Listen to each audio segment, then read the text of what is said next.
ಕರ್ನಾಟಕ ಸರ್ಕಾರದ ಸಂಪುಟ ದರ್ಜೆ ಸಚಿವರಾಗಿ ಶಿವರಾಜ್ ತಂಗಡಗಿ ಹಾಗೂ ಬಸವರಾಜ ರಾಯರೆಡ್ಡಿ ಅವರು ಆಯ್ಕೆಗೊಂಡ ನಂತರ ಜಿಲ್ಲೆಗೆ ಮತ್ತು ಯಲಬುರ್ಗಾ ವಿಧಾನಸಭಾ ಕ್ಷೇತ್ರದ ವ್ಯಾಪ್ತಿಯ ಸಂಗನಾಳ ರಾಜೂರು ಗ್ರಾಮಕ್ಕೆ ಗುರುವಾರ ಬರ ಪರಿಸ್ಥಿತಿ ಹಿನ್ನೆಲೆಯಲ್ಲಿ ಪರಿಶೀಲಿಸಿದರು.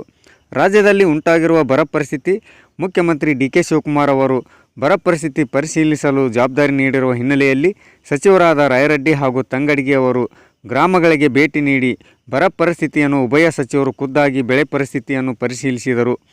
ಬರ ಪರಿಸ್ಥಿತಿ, ಕುಡಿಯುವ ನೀರಿನ ಸಮಸ್ಯೆ ಮತ್ತು ಜನರ ಸಂಕಷ್ಟಗಳ ಕುರಿತು ಮಾಹಿತಿ ಸಂಗ್ರಹಿಸಿ ಸರ್ಕಾರಕ್ಕೆ ಸಮಗ್ರ ವರದಿ ಸಲ್ಲಿಸಲಾಗುತ್ತಿದೆ ಎಂದು ತಿಳಿಸಿದರು.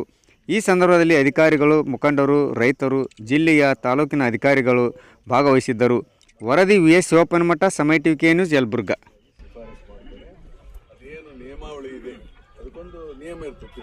ಸಾರಿ ಅದರ ಪ್ರಕಾರ ಪರಿಹಾರ ಕೊಡಿಸಲಿಕ್ಕೆ ಅದಕ್ಕೆ ಮಾಡ್ತೀವಿ.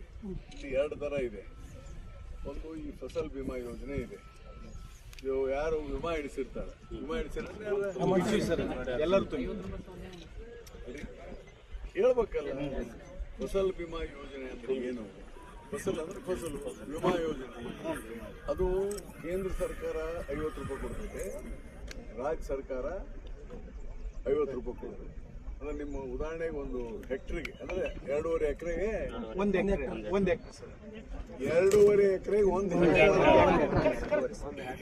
ಭಾಷೆ ಅವ್ರು ಬಳಸೋದು ಹೆಕ್ಟರ್.